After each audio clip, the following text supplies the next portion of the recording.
Start.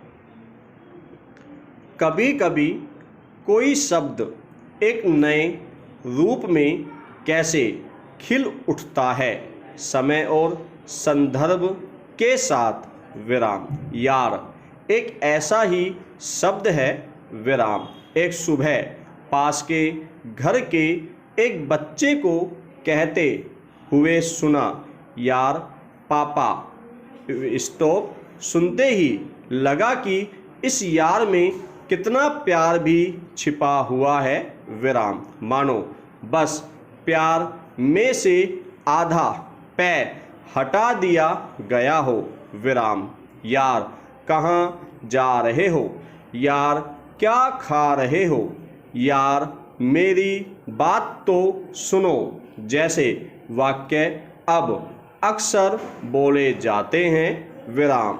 बड़े खूब बोलते हैं, बच्चे भी सुनते और बोलते हैं। विराम। बिना उसका अर्थ जाने हुए। विराम। यार शब्द अब मुहावरा भी बन गया है। विराम। संबोधन का एक प्यार भरा रूप। विराम पैरा। ठीक वैसे ही जैसे भैया है, दोस्त है, सुनिए है, या इसी तरह के और शब्द हैं। विराम। हमारे बचपन में अगर यह शब्द बड़े बुजुर्गों के साथ साथ हम भी इस्तेमाल करते रहे हों कभी, तो वह अचरज की बात नहीं होगी। विराम। पर इतना जरूर कह सकता हूँ कि तब यार इतना प्रचलन में नहीं था। विराम। हम पिता को यार कहें, इसकी तो कल्पना भी नहीं कर सकते थे। विराम। था तो शायद यह भी और आज भी है कि यार का इस्तेमाल निंदा स्तुति के लिए भी किया जाता था। विराम। मसलन स्त्रियां कहती थी, पुरुष भी किसी स्त्री के लिए कि अमुक तो उसका यार है, प्रेमी है। विराम। हालांकि उसके और भी रूप रहे हैं और आज भी हैं, जैसे यारी, दोस्ती। विराम। कई बार शब्दों का प्रयोग गांव और शहर के मुताबिक भी सहज और असहज लगता है। विराम। हम जिन शब्दों को लेकर सहज रहते हैं उस पर हमारा ध्यान भी नहीं जाता है, जो शायद दूसरे को असहज दे सकता है। विराम पैरा। संदर्भ का बड़ा महत्व है। विराम। वही तय करता है कि कब कौन सा शब्द क्या अर्थ ले लेगा। विराम। किसी शब्द के प्रचलन का भी यह कमाल है कि वह अपना अर्थ छोटे बड़ों सब तक पहुंचा देता है। विराम। आशय भी। विराम। तो अब यार इसी आशय का शब्द है कि मुझसे तुम्हारी दोस्ती है। विराम। जो सचमुच यार शब्द का अर्थ है भाषिक संदर्भ में भी। विराम। बच्चा जब यार पापा, यार मम्मी या अपने किसी दोस्त का नाम लेकर कहता है कि यार आदित्य, तो वह जानता है कि उसे अच्छा और प्यार भरा संबोधन ही माना जाएगा। विराम। दरअसल यार का प्रयोग अब निकट और आत्मीय होने का संकेत किए जाने वाले अर्थ में भी होता है। विराम। वह अक्सर किसी प्रियजन परिजन के लिए ही हो तो सुरक्षित है। विराम पैरा। यह भी गौर करने वाली बात है कि कुछ शब्द बोले जाने में ही खलते हैं, लिखे जाने में नहीं।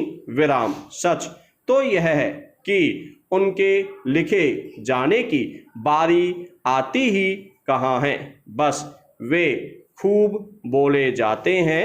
विराम। उसी रूप में बने रहते हैं विराम, खिलते हैं विराम। सो अब मैं भी कोई सामान पहुंचाने आने वाले लड़कों युवकों तक से कह उठता हूँ, यार तुमने तो बड़ी देर लगा दी विराम पैरा। यह संबोधन जुबान पर चढ़ गया है, किसी का नाम न मालूम हो और उसे आप संबोधित करना चाहते हो तो तब भी यह जुबान पर आ जाता है विराम। बॉलीवुड की फिल्मों ने भी यार से याराना कराया है विराम। यारी है ईमान अपना जैसे गीतों से लेकर संवादों तक में इस शब्द का इस्तेमाल करके विराम। अब आप जब किसी को किसी से यह कहते सुनते हैं यार तो आप तुरंत समझ जाते हैं कि उन दोनों के बीच आत्मीयता है विराम। इस शब्द की यात्रा भी अब गजब की है विराम। वह वायुयान से उड़ता है, रेल से सफर करता है, बस से भी, कार टैक्सी से भी चलता है, साइकिल मोटरसाइकिल से भी विराम। यानी वह कहीं सुनाई नहीं पड़ता है किस वाहन पर विराम पैरा। गूगल पर यार शब्द को खोजा तो पाया कि एक हिंदी शब्दकोश में इसकी परिभाषा कुछ इस प्रकार दी हुई है। यार संज्ञा पू फारसी विराम मित्र दोस्त हरत ताप सब घोष को उर लगी यार बयारी विराम। बिहारी किसी स्त्री से अनुचित संबंध रखने वाला पुरुष विराम। उपपति विराम जार विराम सहायक विराम साथी विराम हिमायती विराम। हाँ, एक शब्द के कई अर्थ होते हैं और यह भी फिर दोहरा दे कि ये अर्थ संदर्भ के हिसाब से तय होते हैं विराम। इसलिए जब किसी संदर्भ में किसी शब्द का रूप और अर्थ प्रयोग बदलने लगता है तो उसकी ओर हमारा ध्यान जाता ही जाता है विराम। तो नया सामाजिक और पारिवारिक संदर्भ अब यह है कि एक 7-8 साल का बेटा अपने पिता को संबोधित कर सकता है यार पापा है ने सुंदर संबोधन अब विराम पैरा। आज इस पर सोचते हुए यह बात एक बार फिर ध्यान में आ रही है कि अब जब कभी यार पापा या यार मम्मी सुनने को मिलेगा तो मुझे दोहरा आनंद आएगा विराम।